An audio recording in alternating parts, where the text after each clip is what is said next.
First thing I'll say, I'm a nurse by background, proud to be a nurse, so I'm not a technologist and I'm not a wireless expert. This project was really exciting, and what I really wanted to talk about, very summary, what we tried to achieve with that. So, we talk about developing collaboration. So this was a platform for us to get all the institutions to work together, and the key challenge for us now is to make sure that collaboration continues to go forward. We wanted to test, how the repurposing of existing assets, the existing frameworks, can be reused so we can get the connected rural connectivity, which is a real challenge across all of our areas to engage that digital divide, not just being what we talk about poverty, but actually there are rural digital divides as well as those challenges to be addressed.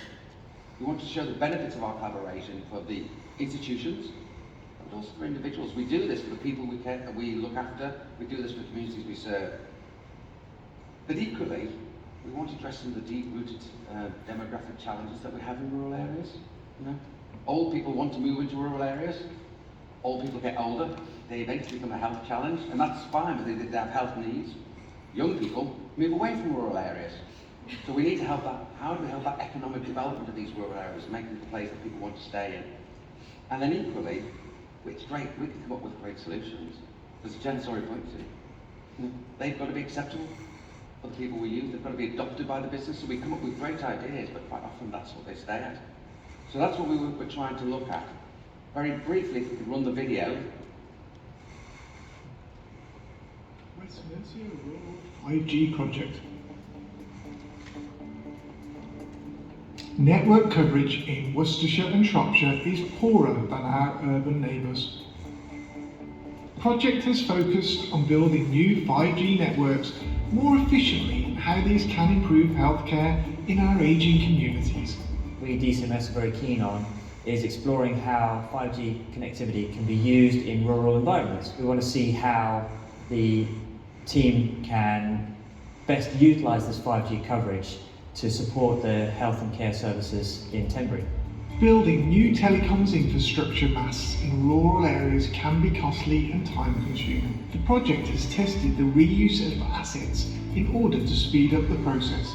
The hypothesis we looked at was to understand how we would deliver a rural 5G network in a rural area. It can be quite difficult to deliver a connected network solution to, whether that be mobile service or broadband service. Here we're looking at how 5G might deliver services into rural areas. The use case explores how staff undertake virtual rounds by using a hands-free connected camera, directed in real time by a doctor or nurse located remotely. The advantages that we can see for the future of using this is that we have got the ability to visualise our patients. So you've got the headsets on, you're able to connect to your GP or to the AMP team, and you're able to explain what's going on. They can see the resident in their own environment, so they can suggest X, Y and Z, what else have they been doing. You've got the documents to hand, you've got the electronic care plans to hand, the mark sheets to hand, so all the questions can be asked very, very quickly. The second use case used extended reality to support individuals to undertake musculoskeletal exercises.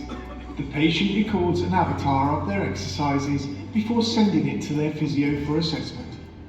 This project, which is in very early stages, has great ambitions, would never be able to aspire to these ambitions and developments and testing of its products if the rural 5G network hadn't been developed and existed. The project has demonstrated some clear benefits: more efficient network deployments with reduced costs, faster data transfers that enhance the application and user experience, reduced travel time and costs to care staff and clinicians, support to local SME with product development and adoption readiness. The partnership intends to continue to explore further test and trial opportunities over 5G. We would like to thank all partners and those who have supported and contributed to our trial use cases.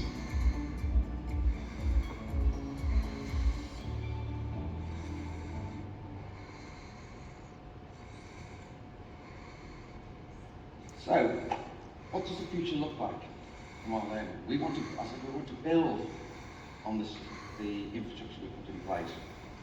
The opportunity there exists. The NHS in England has new duties come into place to promote research, promote innovation, to actually collaborate. So actually we've got a collaboration that we need to build on to take that forward.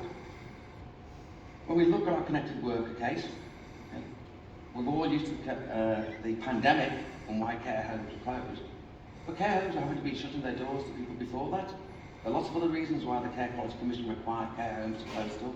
So putting that platform in place still helps us to deliver high quality care in these rural areas. And then we want to make sure that we embed and test new opportunities in this platform so we can actually help the system to exploit the efficiencies from the system based on what the people need themselves. So we'll be looking at all of those opportunities going forward.